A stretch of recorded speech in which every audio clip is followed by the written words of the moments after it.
ಎಲ್ಲರಿಗೂ ನಮಸ್ಕಾರ. ಪ್ರೀತಿಯ ಮಕ್ಕಳೇ, 10ನೇ ತರಗತಿಯ ಜೀವಶಾಸ್ತ್ರದ ಇಂದಿನ ಪಾಠಭಾಗಕ್ಕೆ ಎಲ್ಲರಿಗೂ ಸ್ವಾಗತ. ಈ ಅಧ್ಯಾಯದಲ್ಲಿ ನಾವು ನಮ್ಮ ಶರೀರದಲ್ಲಿ ರೋಗಾಣುಗಳು ಪ್ರವೇಶಿಸದಂತೆ ನಮ್ಮ ಶರೀರದಲ್ಲಿರುವ ಪ್ರತಿರೋಧದ ಕಾವಲುಗಾರರ ಕುರಿತು ಚರ್ಚಿಸ್ತಾ ಇದ್ದೀವಿ. ನಮ್ಮ ಸುತ್ತಮುತ್ತ ಅನೇಕ ರೋಗಕಾರಿಗಳಾದ ಸೂಕ್ಷ್ಮಾಣು ಜೀವಿಗಳಿವೆ. ಇಂದು ಕೊರೋನಾ ವೈರಸ್ ನಮ್ಮ ಶರೀರವನ್ನು ಪ್ರವೇಶಿಸದಂತೆ ನಾವು ಅನೇಕ ಮುಂಜಾಗ್ರತಾ ಕ್ರಮಗಳನ್ನು ಕೈಗೊಳ್ತಾ ಇದ್ದೀವಿ. ಆದರೂ ಕೂಡ ಕೆಲವೊಮ್ಮೆ ಈ ಮುಂಜಾಗ್ರತಾ ಕ್ರಮಗಳನ್ನೆಲ್ಲ ದಾಟಿ ರೋಗಾಣುಗಳು ಶರೀರವನ್ನು ಪ್ರವೇಶಿಸುತ್ತದೆ. ರೋಗಾಣುಗಳು ಶರೀರವನ್ನು ಪ್ರವೇಶಿಸಿದ ತಕ್ಷಣ ನಮಗೆ ಸೋಂಕು ಉಂಟಾಗುವುದಿಲ್ಲ.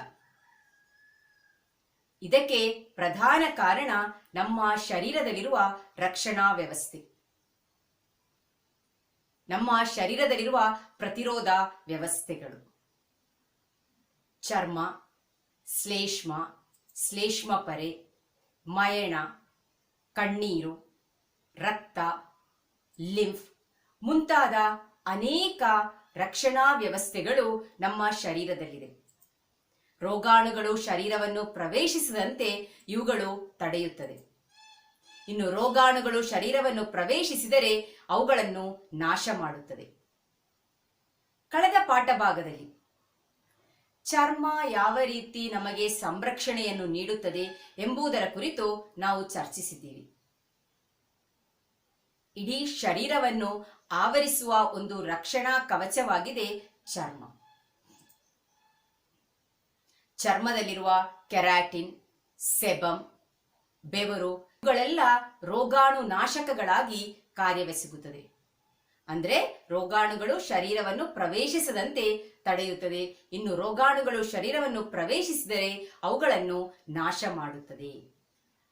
ಅದೇ ರೀತಿ ನಮ್ಮ ಶರೀರದಲ್ಲಿ ಉತ್ಪಾದಿಸಲ್ಪಡುವ ಸ್ರಾವಗಳು, ಜೊಲ್ಲು ರಸ, ಕಣ್ಣೀರು, ಶ್ಲೇಷ್ಮ ಇವುಗಳೆಲ್ಲ ರೋಗಾಣುಗಳನ್ನು ನಾಶ ಮಾಡುವ ಸಾಮರ್ಥ್ಯವನ್ನು ಹೊಂದಿದೆ. ಇನ್ನು ಈ ರಕ್ಷಣಾ ವ್ಯವಸ್ಥೆಗಳನ್ನೆಲ್ಲ ದಾಟಿ ರೋಗಾಣುಗಳು ಶರೀರವನ್ನು ಪ್ರವೇಶಿಸಿದರೆ ಏನಾಗ್ತದೆ? ನಮಗೆ ರೋಗ ಉಂಟಾಗ್ತದಾ? ಇಲ್ಲ.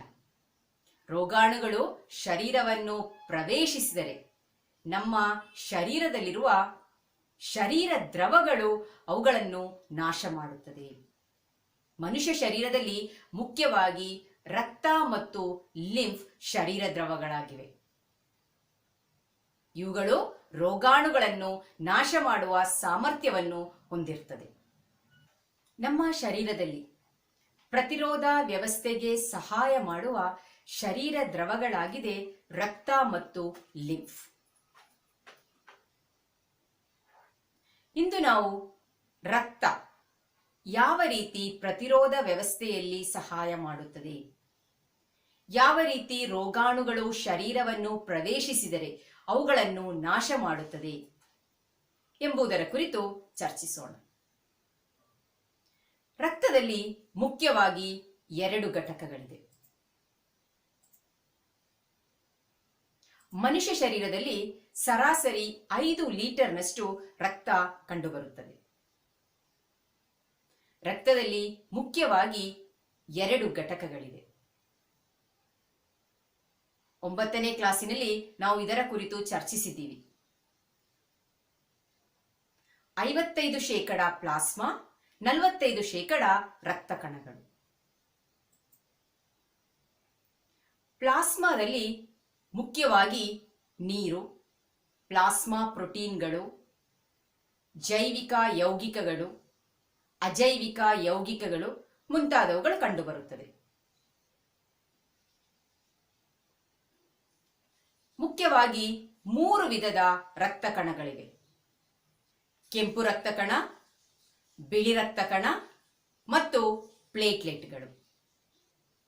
ಕೆಂಪು ರಕ್ತ ಕಣಗಳ ಪ್ರಧಾನ ಕಾರ್ಯ ಪದಾರ್ಥಗಳ ಸಾಗಾಟ.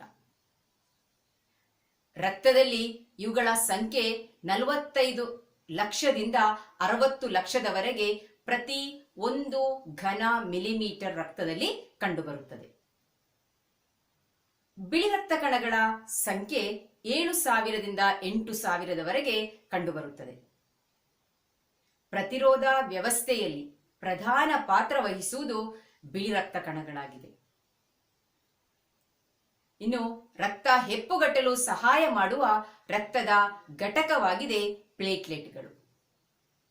ಇವುಗಳ ಸಂಖ್ಯೆ ಸುಮಾರು 2.5ರಿಂದ 3.5 ಲಕ್ಷದವರೆಗಾಗಿದೆ. ನಾನು ಹೇಳಿದಾಗೆ ನಮ್ಮ ಶರೀರದಲ್ಲಿ ಸಮಗ್ರವಾದ ಒಂದು ಪ್ರತಿರೋಧ ವ್ಯವಸ್ಥೆ ಇದೆ. ಈ ಪ್ರತಿರೋಧ ವ್ಯವಸ್ಥೆಯಲ್ಲಿ ಪ್ರಧಾನ ಪಾತ್ರ ವಹಿಸುವುದು ಬಿಳಿ ರಕ್ತ ಕಣಗಳಾಗಿವೆ. ಹಾಗಾದರೆ ಬಿಳಿ ರಕ್ತ ಕಣಗಳು ಯಾವ ರೀತಿ ಪ್ರತಿರೋಧ ವ್ಯವಸ್ಥೆಯಲ್ಲಿ ಸಹಾಯ ಮಾಡುತ್ತದೆ, ಯಾವ ರೀತಿ ಪ್ರತಿರೋಧವನ್ನು ನೀಡುತ್ತದೆ, ಯಾವ ರೀತಿ ರೋಗಾಣುಗಳನ್ನು ನಾಶ ಮಾಡುತ್ತದೆ? ಬಿಳಿ ರಕ್ತ ಕಣಗಳಲ್ಲಿ ಮುಖ್ಯವಾಗಿ 5 ವಿಧ: ನ್ಯೂಟ್ರೋಫಿಲ್, ಬೇಸೋಫಿಲ್, ಇಸಿನೋಫಿಲ್, ಲಿಂಫೋಸೈಟ್ ಮತ್ತು ಮೋನೋಸೈಟ್. ಈ 5 ವಿಧದ ರಕ್ತ ಕಣಗಳು ರೋಗ ಪ್ರತಿರೋಧ ವ್ಯವಸ್ಥೆಯಲ್ಲಿ ರೋಗ ಪ್ರತಿರೋಧವನ್ನು ನೀಡಲು, ರೋಗಾಣುಗಳನ್ನು ನಾಶ ಮಾಡಲು ಪ್ರಧಾನ ಪಾತ್ರ ವಹಿಸುತ್ತದೆ. ಬಿಳಿ ರಕ್ತ ಕಣಗಳ ರಚನೆಗೆ ಹೊಂದಿಕೊಂಡು ಬಿಳಿ ರಕ್ತ ಕಣಗಳ ರಚನೆಯಲ್ಲಿರುವ ವ್ಯತ್ಯಾಸಕ್ಕೆ ಹೊಂದಿಕೊಂಡು ಅವುಗಳು ನೀಡುವ ಪ್ರತಿರೋಧ ವ್ಯವಸ್ಥೆಗಳು ಕೂಡ ವ್ಯತ್ಯಸ್ತವಾಗಿರ್ತವೆ. ಅವುಗಳು ರೋಗಾಣುಗಳನ್ನು ನಾಶ ಮಾಡುವ ವಿಧಗಳು ವ್ಯತ್ಯಸ್ತವಾಗಿದೆ. ಹಾಗಾದರೆ ನ್ಯೂಟ್ರೋಫಿಲ್ಗಳು ಯಾವ ರೀತಿ ರೋಗಾಣುಗಳನ್ನು ನಾಶ ಮಾಡುತ್ತದೆ? ಇವುಗಳು ಅಸ್ಥಿ ಮಜ್ಜೆಯಲ್ಲಿ ಉತ್ಪಾದಿಸಲ್ಪಡುತ್ತವೆ. ಅತಿ ಹೆಚ್ಚು ಸಂಖ್ಯೆಯಲ್ಲಿ ಕಂಡುಬರುವ ಬಿಳಿ ರಕ್ತ ಕಣದ ವಿಧವಾಗಿದೆ ನ್ಯೂಟ್ರೋಫಿಲ್ಗಳು.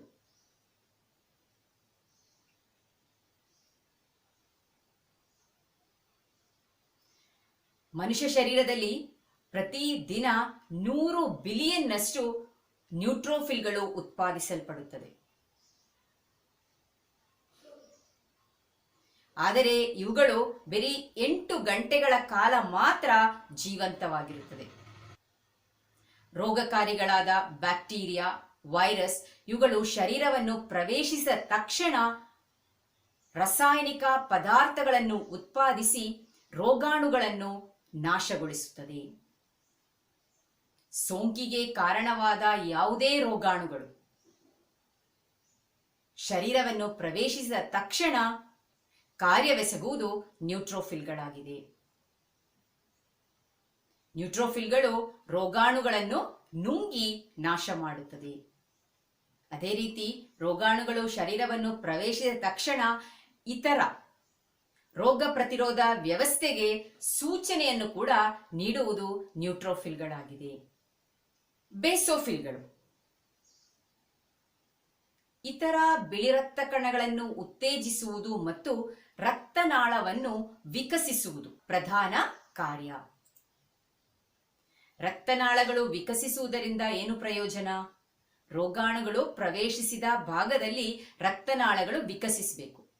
ಆ ಭಾಗಕ್ಕೆ ಹೆಚ್ಚು ಬಿಳಿ ರಕ್ತ ಕಣಗಳು ತಲುಪಲು ಸಾಧ್ಯವಾಗುತ್ತದೆ. ಆಗ ಬಿಳಿ ರಕ್ತ ಕಣಗಳ ಸಂಖ್ಯೆ ಹೆಚ್ಚಾದಾಗ ಬೇಗನೆ ನಾಶ ಮಾಡಲು ಸಾಧ್ಯವಾಗುತ್ತದೆ.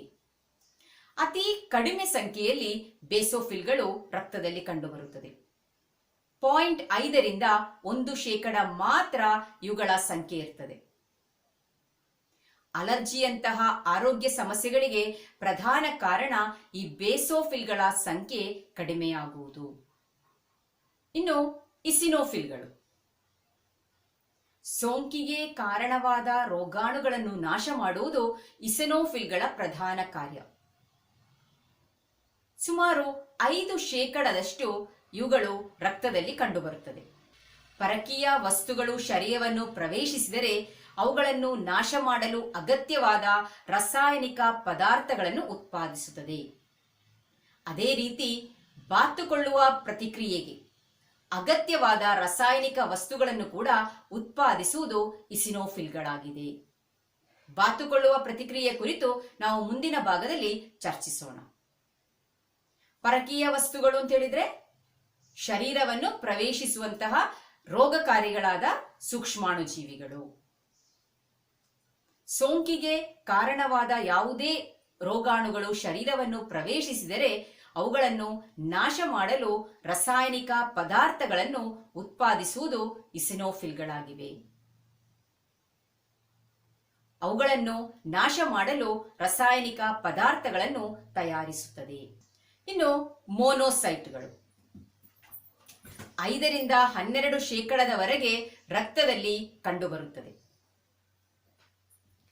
ರೋಗಾಣುಗಳು ಶರೀರವನ್ನು ಪ್ರವೇಶಿಸಿದರೆ ಅವುಗಳನ್ನು ನುಂಗಿ ನಾಶ ಮಾಡುತ್ತದೆ. ರೋಗ ಪ್ರತಿರೋಧ ವ್ಯವಸ್ಥೆಯಲ್ಲಿ ಹೆಚ್ಚು ಸಹಾಯ ಮಾಡುವ ಬಿಳಿ ರಕ್ತ ಕಣದ ಒಂದು ವಿಧವಾಗಿದೆ ಲಿಂಫೋಸೈಟ್ಗಳು. ರೋಗಾಣುಗಳನ್ನು ಪ್ರತ್ಯೇಕವಾಗಿ ಗುರುತಿಸಿ ನಾಶ ಮಾಡುವ ಸಾಮರ್ಥ್ಯ ಲಿಂಫೋಸೈಟ್ಗಳಿಗಿವೆ. 2 ವಿಧದ ಲಿಂಫೋಸೈಟ್ಗಳಿವೆ. ಒಂದು ಟಿ ಲಿಂಫೋಸೈಟ್ಗಳು ಇತರ ಪ್ರತಿರೋಧ ಕೋಶಗಳನ್ನು ಉದ್ದೀಪನಗೊಳಿಸುವುದು, ಕ್ಯಾನ್ಸರ್ ಕೋಶಗಳು, ವೈರಸ್ ಕೋಶಗಳನ್ನ ನಾಶ ಮಾಡುವುದು ಇದರ ಪ್ರಧಾನ ಕಾರ್ಯ. ಮತ್ತೊಂದು ಬಿ ಲಿಂಫೋಸೈಟ್ಗಳು ಆಂಟಿಜೆನ್ಗಳಿಗೆ ಎದುರಾಗಿ ಆಂಟಿಬಾಡಿಗಳನ್ನು ಉತ್ಪಾದಿಸಿ ರೋಗಾಣುಗಳನ್ನು ನಾಶಗೊಳಿಸುತ್ತದೆ. ಆಂಟಿಜೆನ್ ಅಂತ ಹೇಳಿದ್ರೆ ಶರೀರವನ್ನು ಪ್ರವೇಶಿಸುವ ಪರಕೀಯ ವಸ್ತುಗಳು. ಅವುಗಳಿಗೆ ಎದುರಾಗಿ ಆಂಟಿಬಾಡಿಗಳನ್ನು ಉತ್ಪಾದಿಸಿ ನಾಶಗೊಳಿಸುತ್ತದೆ. ಅತಿ ದೀರ್ಘಕಾಲ ಬಾಳುವಂತಹ ಬಿಳಿ ರಕ್ತ ಕಣದ ವಿಧವಾಗಿದೆ ಲಿಂಫೋಸೈಟ್ಗಳು. ಆದರೆ ಕೆಲವು ರೋಗಾಣುಗಳು ಏನ್ ಮಾಡುತ್ತೆ ಅಂತ ಹೇಳಿದ್ರೆ ಶರೀರವನ್ನು ಪ್ರವೇಶಿಸಿದ ತಕ್ಷಣ ಆಕ್ರಮಿಸುವುದು ಲಿಂಫೋಸೈಟ್ಗಳನ್ನು. ಉದಾಹರಣೆಗೆ ನಾವು ಕಳೆದ ಪಾಠದಲ್ಲಿ ಹೇಳಿದ ಹಾಗೆ HIV ವೈರಸ್ಗಳು, ಏಡ್ಸ್ಗೆ ಕಾರಣವಾದ HIV ವೈರಸ್ಗಳು ಶರೀರವನ್ನು ಪ್ರವೇಶಿಸಿದ ತಕ್ಷಣ ಆಕ್ರಮಿಸುವುದು ಲಿಂಫೋಸೈಟ್ಗಳನ್ನ. ಶರೀರದಲ್ಲಿ ರೋಗ ಪ್ರತಿರೋಧ ವ್ಯವಸ್ಥೆಯಲ್ಲಿ ಪ್ರಧಾನ ಪಾತ್ರ ವಹಿಸುವುದು ಈ 5 ವಿಧದ ಬಿಳಿ ರಕ್ತ ಕಣಗಳಾಗಿದೆ. ಆದರೆ ಬಿಳಿ ರಕ್ತ ಕಣಗಳು ಅಮಿತವಾಗಿ ಉತ್ಪಾದಿಸಲ್ಪಟ್ಟರೆ ರಕ್ತಾರ್ಬುದದಂತ ರೋಗಕ್ಕೆ ಕಾರಣವಾಗುತ್ತದೆ. ಈ ಬಿಳಿ ರಕ್ತ ಕಣಗಳು ಯಾವ ರೀತಿಯ ತಂತ್ರಗಳನ್ನು ಉಪಯೋಗಿಸಿ ರೋಗಾಣುಗಳನ್ನು ನಾಶ ಮಾಡುತ್ತದೆ ನೋಡೋಣ. ಬಾತುಕೊಳ್ಳುವ ಪ್ರತಿಕ್ರಿಯೆ. ಸಾಮಾನ್ಯವಾಗಿ ಗಾಯವಾದಾಗ ಆ ಭಾಗದಲ್ಲಿರುವ ಚರ್ಮದಲ್ಲಿ ಬಿರುಕು ಉಂಟಾಗ್ತದೆ. ಆ ಬಿರುಕಿನ ಮೂಲಕ ರೋಗಾಣುಗಳು ಶರೀರವನ್ನು ಪ್ರವೇಶಿಸುತ್ತದೆ. ಆ ಭಾಗದಲ್ಲಿರುವ ಜೀವಕೋಶಗಳು ನಾಶವಾಗುತ್ತದೆ. ಈ ನಾಶವಾದ ಜೀವಕೋಶಗಳಿಂದ ರಾಸಾಯನಿಕ ಪದಾರ್ಥಗಳು ಉತ್ಪಾದಿಸಲ್ಪಡುತ್ತದೆ. ಗಾಯವಾದಾಗ ಗಾಯದ ಸುತ್ತ ಬಾವು ಕಂಡುಬರುತ್ತದೆ, ಕೆಂಪಾಗ್ತದೆ, ನೋವಿನ ಅನುಭವ ಉಂಟಾಗ್ತದೆ ಮತ್ತು ಕೆಲವೊಮ್ಮೆ ಬಿಸಿಯ ಅನುಭವ ಕೂಡ ಉಂಟಾಗ್ತದೆ. ಇದೆಲ್ಲ ಶರೀರವು ಸ್ವಾಭಾವಿಕವಾಗಿ ಉಂಟು ಮಾಡುವ ಪ್ರತಿರೋಧ ವ್ಯವಸ್ಥೆಯಾಗಿದೆ.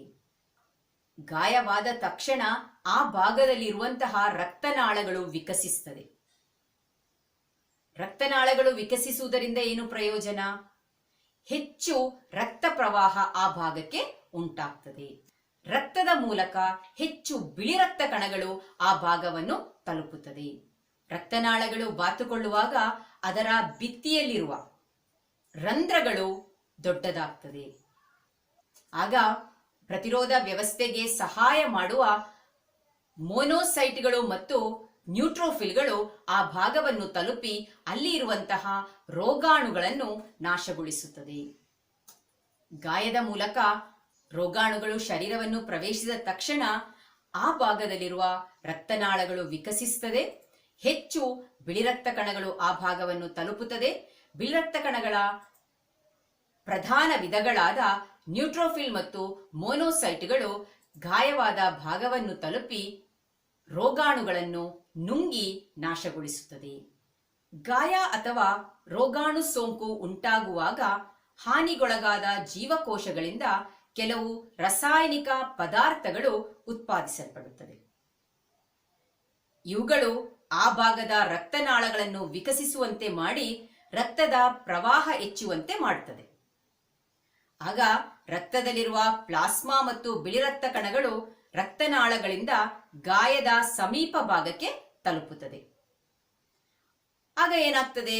ಗಾಯ ಉಂಟಾದ ಭಾಗ ಬಾತುಕೊಳ್ಳುತ್ತದೆ. ಈ ಪ್ರತಿರೋಧ ಪ್ರಕ್ರಿಯೆಯನ್ನು ಬಾತುಕೊಳ್ಳುವ ಪ್ರತಿಕ್ರಿಯೆ ಅಂತ ಕರೀತಾರೆ.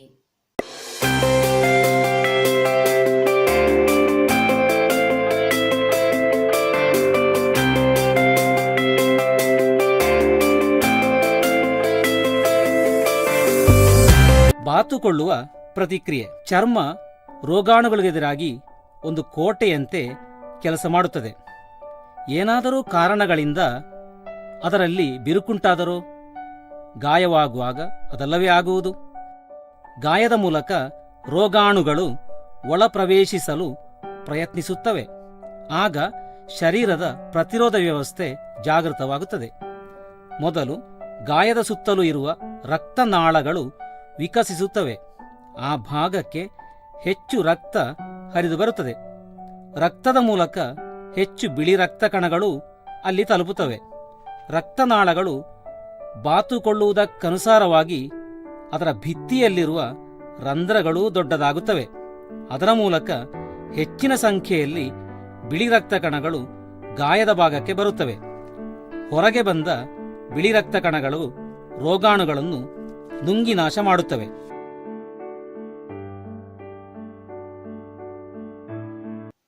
ಹಾಗಾದ್ರೆ ಈಗ ನಿಮಗೆ ಗೊತ್ತಾಯ್ತಲ್ವಾ ಗಾಯವಾದ ಭಾಗ ಕೆಂಪಾಗುವುದು, ಬಾತುಕೊಳ್ಳುವುದು ಯಾಕೆ ಅಂತ? ಇದು ಶರೀರವು ರೋಗಾಣುಗಳನ್ನು ನಾಶ ಮಾಡಲು ಸ್ವಾಭಾವಿಕವಾಗಿ ಉಂಟು ಮಾಡುವ ಒಂದು ಪ್ರತಿರೋಧ ವ್ಯವಸ್ಥೆ. ರೋಗಾಣುಗಳು ಶರೀರವನ್ನು ಪ್ರವೇಶಿಸಿದಾಗ ಅವುಗಳನ್ನು ನಾಶ ಮಾಡುವ ಮತ್ತೊಂದು ತಂತ್ರವಾಗಿದೆ ಫ್ಯಾಗೋಸೈಟೋಸಿಸ್.